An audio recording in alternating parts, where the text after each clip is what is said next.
وخلق الشراكات التي تعزز فرصنا للتحول والتقدم الاقتصادي نحو عالم أكثر ازدهاراً وشمولية. ومرحباً جميعاً بكم في الدوحة. Looking at the fact that NATO is not ready to send troops, it's obvious that there is no victory for poor Ukrainians on the battlefield.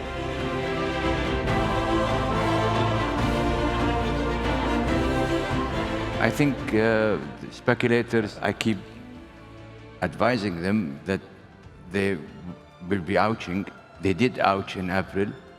I don't have to show my cards. If they move back on interest rates prematurely, then inflation may become a problem for growth. We believe that the Montana bill that was recently passed is simply unconstitutional. In terms of the extreme where the machine would do everything, personally, I have a mixed feeling about it.